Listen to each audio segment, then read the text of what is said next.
What's up, everybody? What's up? How's it going? Wolfhound Podcast, episode 1. What we do here is we go around and go to cool historical bars and restaurants in New York City.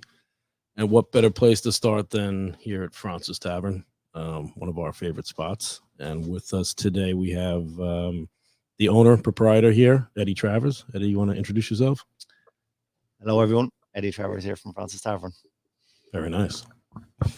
So, I guess what we want to get into is kind of the obviously extensive history of this wonderful place that we have consumed many pints in. So yeah, just figured maybe you can give us a rundown of, first, I guess, why don't you give us a little background of yourself, and then we can start getting into Fraunces and the history here. Sure. My name is Eddie, and I'm originally from Ireland. I came over here to New York in '98, and spent my years bartending and looking for the right spot to open up my own place. And this all happened then in 2010. Myself and my wife, Dervla, came across Fraunces Tavern, and the rest is history. We were looking for something small, but didn't quite work out that well. Go hard or go home, right? That's it. Yeah. But it's been amazing. We're very fortunate to have come across such a historic location for our first restaurant, and it's been great. And I suppose, like, if you look at Fraunces Tavern, like, with us, we paint ourselves every day when we walk to this place, because the historic significance of the tavern. It's like, originally it was built by a guy called Stephen Delancey, as in Delancey Street, in 1719 as a mansion. And then in 1762, a man called Samuel Fraunces purchased a mansion for £2,000 at the time, and decided to open up a fine bar, and it's been operating ever since. Obviously, we all know the significance in regards to, this is where George Washington gave his farewell address to the generals after the Revolutionary War. Samuel Fraunces, like, he operated this as, he called it the Queen's Head, which was I guess it was a way that he could get around hiding all the revolutionaries in here. Like, nobody ever look in the Queen's Head to see what's going on.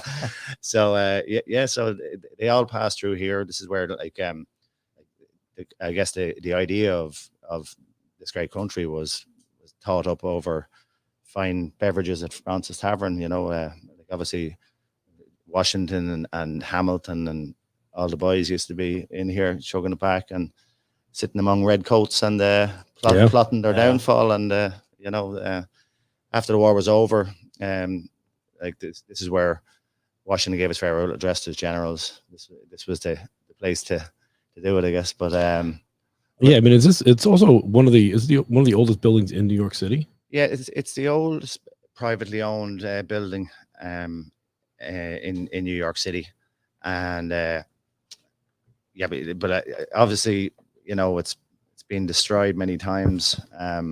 Like, when the British found out about what went on here, it was their parting shot out of when they were leaving New York was to fire cannonballs into Fraunces Tavern. Yeah, it came right through from it's funny. I've been here so many times, and I love this place, obviously. And for anybody that doesn't know, Matt and I know Eddie very well. We're here a lot, very good friends. So, you always think you kind of know a lot of the history of a place, but knowing that we were going to do this today, I looked last night, and I was just like kind of going through some of the history. And I didn't know about that cannonball shot right through the wall as, like, the parting shot to like if you go to the museum upstairs, there's some cannonballs that didn't explode that were fired through the roof of the building on that day. Really? Wow. Yeah. So it's even though it's the oldest structure, it's been bombed and burnt and flooded many times, and keep on putting it back together, I guess. Yeah. Even I mean, late as the 70s, right? That found FALN, Puerto Rican Liberation Movement. Yeah, they set off a bomb here and killed 4 people. Yeah, that's they thought the CIA did a bombing in Puerto Rico, I think, and then there was kind of a retaliation to that, I believe. Yeah, I mean the history is insane in this place. Even like the room that we're in right now, you probably can't see it on film, but like the rafters are 3 times the size of rafters you see in any place right now. It was my father is in construction. When he came over and he seen it first, he was like going, like, what did you store upstairs? Because this is not built to hold people, you know? And like, if you've seen, I've got a 250-year-old pencil sketch that I came across in the East Village a couple of years back, and it shows Fraunces Tavern, but you can see the ships pulled up to the back of the tavern. So obviously they used to store, grains or coal. Right, because all this right here wasn't here, right? This is all landfill. That's all landfill. That's skyscraper. That's East River. Right, and if you think about it, this is where the water came right up to, right? Yeah. I mean, this has been here forever. Yeah, but next time I open a bar, it won't be on Water Street after Hurricane Sandy. Next one's going to be on Hill Street. Yeah. Tell us a little bit about that. That was right pretty soon after you opened, right? Yeah, it was actually, we were open a year pretty much when Hurricane Sandy hit. It totally wiped us out. We had 8 feet of water out front, and it did a lot of damage. Shut us down for about 6 weeks.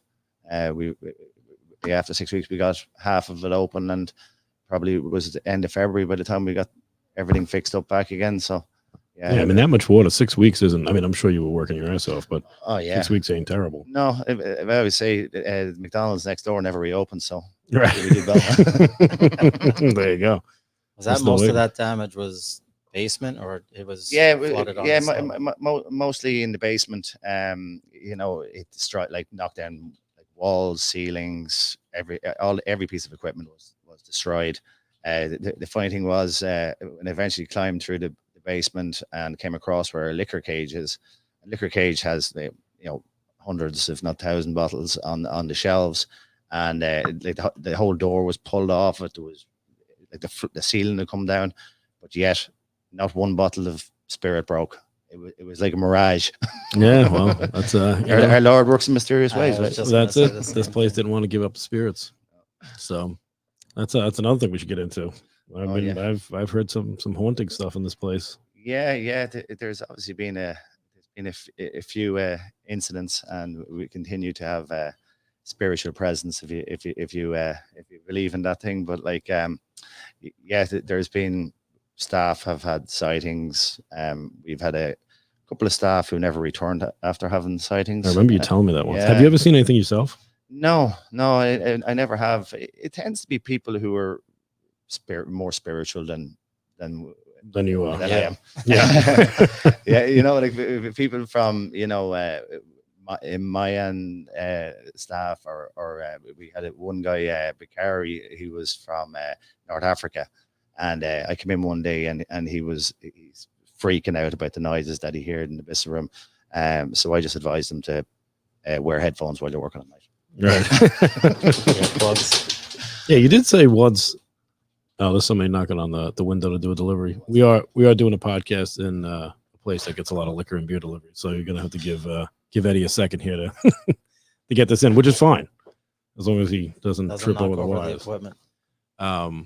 Yeah, we're in the back bar here at Fraunces, so it's the bar that's closest to the water, and the Independence Room. The Independence Bar. I believe so. I believe it's the Independence Bar. He's got a number of rooms. Yeah, this place, and he's expanding too. Now they have. So for anybody that doesn't know as well, there's the bar and restaurant are the first floor, and then upstairs is the museum, which is still run by the Sons of Liberty, right? Sons of the Revolution. Sons of the Revolution, sorry. Yeah. Which is it's a great place up there. Huge tourist attraction, as is the restaurant. And then they also just opened the piano bar up there, I guess about a year ago. They got an awesome piano bar upstairs. They have the Dingle Whiskey Room behind us over here, which actually just got redone too, which looks unbelievable. So they do a lot of different tastings, for different liquor companies in there as well. The Talmadge Room, I think, which is the we're probably butchering this. So when Eddie gets back, we're gonna let him do it.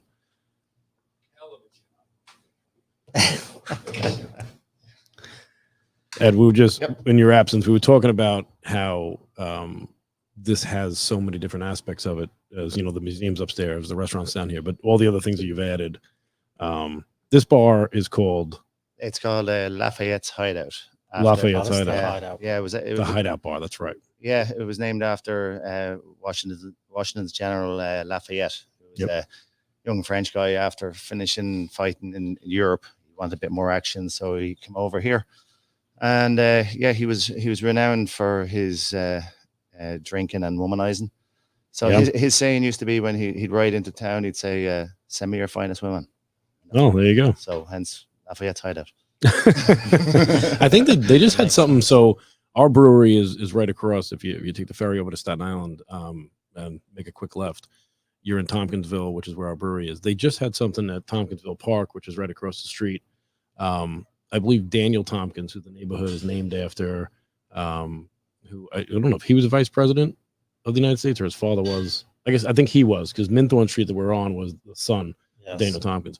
But they had hosted Lafayette when he came back to the States after the war, for a big, party there, like right there at Tompkins Park. And then I think they had him, brought over back to Manhattan here for a lot of local politicians. So again, a lot of history. But yeah, getting back to what we were saying, the addition of the piano bar upstairs. I know you have the whiskey room and everything too. So I'll let you talk to it. Like before we before we built the Dingle Whiskey Bar, it used to be a coat check, and we figured there was more money in selling whiskey than hanging coats. That's a big coat check. Yeah, big coat check. A lot of coats. Yeah. So we just renovated it there last year, and we're just adding on 2 more small private rooms. We call them Snugs in Ireland. So that'll be finished now in a couple of weeks' time. Yeah, that's great. I just saw you guys posted on your Instagram, like kind of like a mock-up of it or some picture that looked nice. Yeah. We're going to call the 2 rooms. One of them's going to be Mary's. One of them's going to be Oliver's. Oliver was our partner who passed away about 7 or 8 years ago now, and Mary was our brand ambassador with Dingle Distillery, and yes, she passed away too young as well a couple of years back, and that's a nice honor. Yeah, I don't know if you want to get into that a little bit too with Dingle and kind of the relationship you guys have there. It's a pretty cool story. Yeah. One of our partners, or Oliver, as I said, who passed away. He decided in 2008 that it'd be a good time to open up a distillery in Ireland. It's at that stage it was probably 150 years before there was any privately owned, or say privately owned, but not owned by the independently owned. Yeah. So being 2008, he couldn't get a car loan, never mind a couple of million to open up a distillery. So he decided, he was like a dog with a bone. So he came up with an idea to do a pre-sale on the casks that he was going to produce in the distillery when he eventually got the money. So he sold the first 500 casks for $10,000 each in 18 months, and those 500 people became the founding fathers of Dingle Distillery. You have one of those? I do, yes. Yeah. So that's still there. You get to try anything off of it? Or? Oh yeah, I go back every summer. We have a party there for the founding fathers, where they come from all over the world to the distillery for a shindig, and we head into the town of Dingle for a few pints in their fine establishments afterwards. So I have a little taste every year. So it's almost, ours is almost there now. We're about 11 years in, so we're going to, ours is a bourbon cask. We might finish it in something else, maybe a sherry or a port. Very nice. Very cool. Yeah, my cousin Ray, which I think we talked about, he just got married. He was over there, and they gave him a nice tour of the place and everything. He said it was amazing. So yeah, it's an amazing part of the world.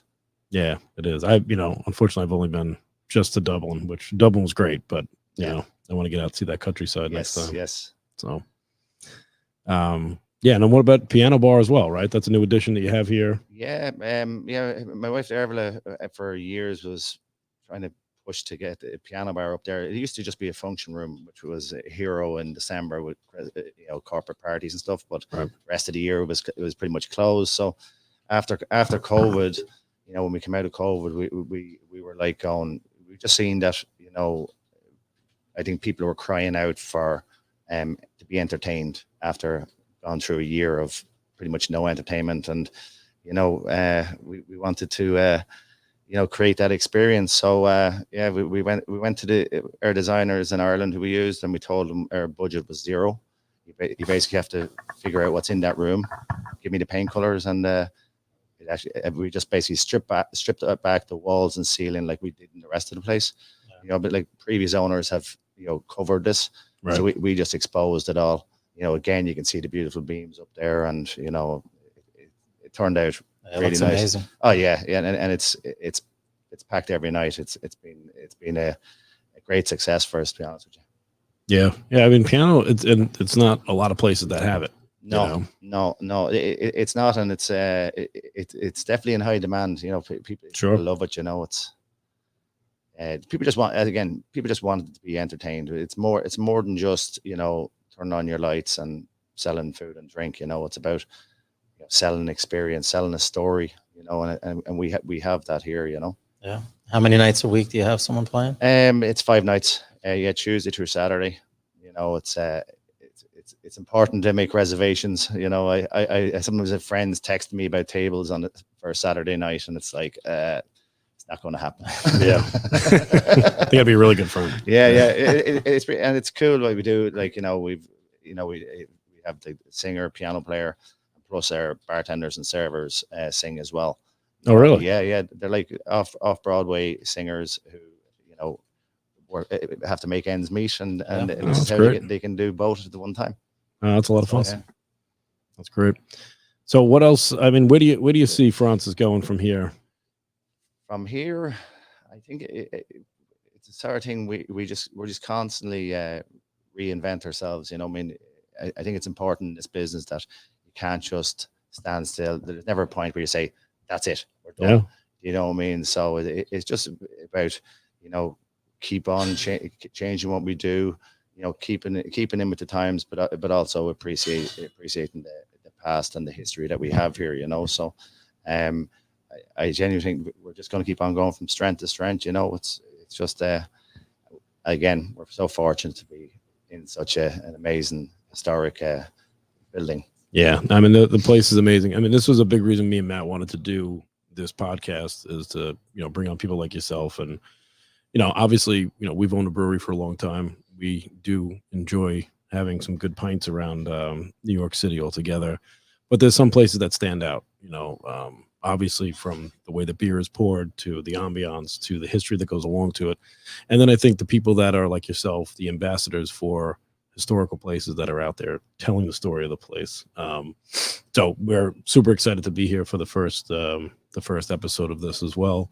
And that's what we're going to do. We're going to take the show on the road around New York City, and try to get, a lot of really good, authentic, historical places, and have the owners on to tell their stories, about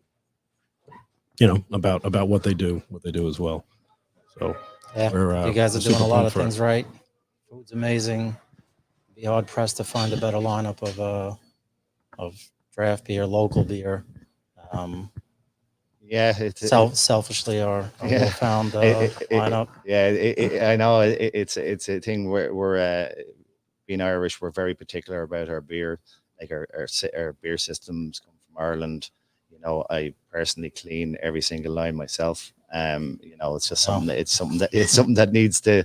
I just need to know that the quality is there, and it tells. Like we sell some amount of craft beer, especially obviously the Wolfhound. That's been a great success for us and you guys as well. It's it was a niche it needed to be filled, and it's a great local stout and ale that they're using the Irish knowledge to produce something that you really can't get over here. No offense. No, yeah, it's a good time to talk about that, especially for the first episode. So for everybody that doesn't know, I mean, another great thing that has come out of Fraunces Tavern is probably the idea behind Wolfhound. I think we talked about here, in this very room over a few pints. And, you know, it was pretty amazing product that's come out of it. It's something that and I know Matt is super proud of. Yeah. And we see a lot of great things in the future. And the timing now that we brought it out now was a little scary, to say the least. I believe we got our first kegs days before St. Patrick's Day. I think it was the Tuesday before the St. Patrick's Day. So if you weren't successful, we had a big problem. Yeah, and for all the people that don't know, you know, except for a few places, American craft brewers, I mean, even American brewers in general, are not great at making nitro beer. You know, it's a science all to itself, and a lot of kind of secrets that are kept in on that, and it's done a few different ways.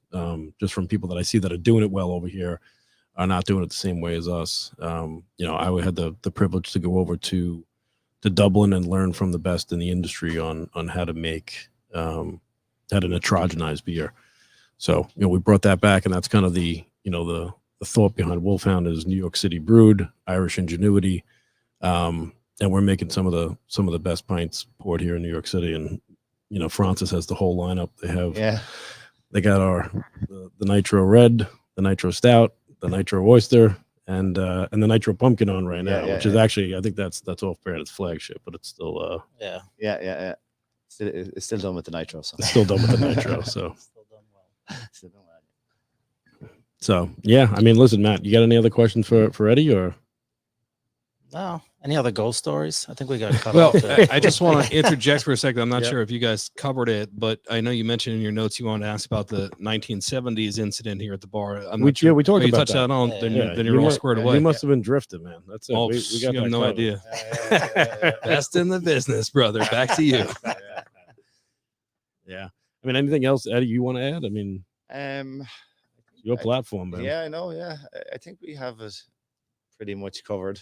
I have so many stories, and you know, I know we don't have a lot of time, so it's that's up to you. I could sit here all day. I might just start pouring pints. I don't need a pint if we're gonna. Yeah, I mean, you got any stories? You let them rip, man. Let us know. Yeah. Well, I suppose the story how myself and my wife end up meeting our business partners from Ireland. It was pretty cool because my father does like demolition and salvage in Ireland, and he supplies basically Irish pubs all over the world. And where is your family from there? Family is from County Meath, but he used to have his yard in Dublin, and in the middle of the city there. And he'd been supplying my business partners and all their bars for a long time. So he was putting together the container for New York, because they just after getting Fraunces Tavern, and you know, my dad was like, "Going, let's go to New York. You're opening a place," and I says, "Yeah," and Dad was like, "Geez, my son and his wife are looking for a restaurant. You should go see them." Now, I used to bartend in a bar called Brendan's, which is no longer there on 35th Street. Yeah. And so I was working there one day, and Lehman Oliver walked in, and they said, "Are you Eddie?" And I says, "Yeah." And they says, "Yeah. How would you like to go into business with us?" And I'm like, "Oh, you don't know me from Adam." Like, what do you you know them. Yeah. What are you talking? And Oliver's response was, "Well, we're doing business with your dad for the last 25 years. That's good enough for us." Yeah. And the rest is history. That's fantastic, man. I mean, and it couldn't be done any better. No, I know Liam as well.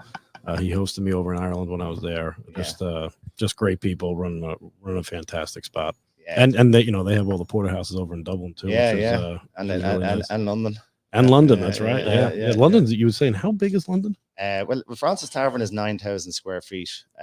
London is about 13,500 square feet. It's in the middle of Covent Garden, like it's just a beast. It holds, I think it holds about 200 people outside it, and probably about another 500 or 600 inside. Yeah, and that's for everybody. That's not another Fraunces Tavern. They have bars and restaurants over there called Porterhouse. So there's one in London, there's one in Dublin. Yeah, is that just the two of them? Yeah, that's just two of them. But then they have a few other spots over there. That have different names. And stuff. Exactly. Yeah.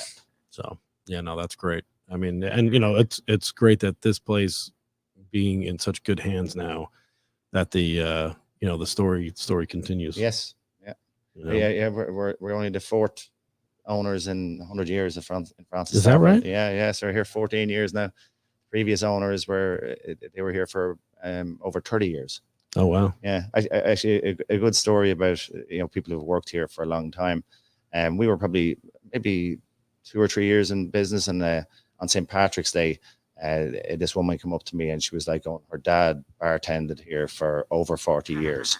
Wow. And he was here. The guy was Greek. He was probably in his 80s, and she was like, "Going, it's on his bucket list to get a picture behind the bar." And now, bear in mind, St. Patrick's Day, we were absolutely wedged, and so I thought about it for a second, and I was like, "Oh, I don't think that's going to work." And then I was like, "You know what? Let's do it." So just shut off the music, stopped everybody serving, told all the customers, stop, this is what we're doing here. So we brought this man in behind the bar. He stood there with myself and our bartenders, got a picture, and then up with the music, poured a drink after that. But the man, in fairness to him, he was crying after. Yeah, well, I mean, you spend 40 years anywhere, and you're getting up there. That's a pretty incredible thing, especially on a day like that. Yeah, no, You probably didn't pay for a drink the rest of the day. Oh no, definitely not. Well, yeah, that's pretty unbelievable. So, listen, anybody that's listening to this as well, if you haven't been to downtown Manhattan, what's the actual address of Fraunces? I come in so many different ways to this place. I don't know where it's 54 Pearl Street. 54 Pearl Street. You can't miss it. Huge sign outside, especially if you're heading towards Staten Island Ferry or Stone Street. It's right in the epicenter of everything. So stop in, come into the Lafayette's Hideout. That's my favorite part of it. And have a few pints, hopefully of Wolfhound. You won't be disappointed. And take a look around for Eddie and his wife and all the people that make this place what it is, and the magic that's still going on here. So Barry couldn't be with us today. I know Barry too. But we got it. We'll just do another episode. Yeah, gotta get Barry on. Yeah, I don't know if Eddie you want to talk about Barry. And you need a bit more time when Barry's on, though. That's the only thing. Barry can go. Get a few pints in him too. It's great stories. Yeah. Fantastic. But yeah, Barry's, I guess, your bar manager. Beverage director. He's beverage director. Yeah. So he's the guy who comes up with these amazing drinks and beer options here. So it's like, And he just had his first child, and he just brought his first child to Ireland for the first time, right? Back to Ireland. Yeah. He couldn't make the podcast today, so we'll do another one and get him on. But he's a great guy, very knowledgeable about anything drink as well. So absolutely. Yeah. So that's good stuff. All right, well, let's wrap it up. Okay, now it's time for a pint for me. And we'll be. I guess episode 2 should be coming soon. We're filming at another historic New York bar at McSorley's about a week from now. So we'll get that episode up when we can to our YouTube channel. Eddie, thank you very much. Yep, thanks, Eddie. Thank you, guys. Appreciate it, and we'll talk to everybody soon.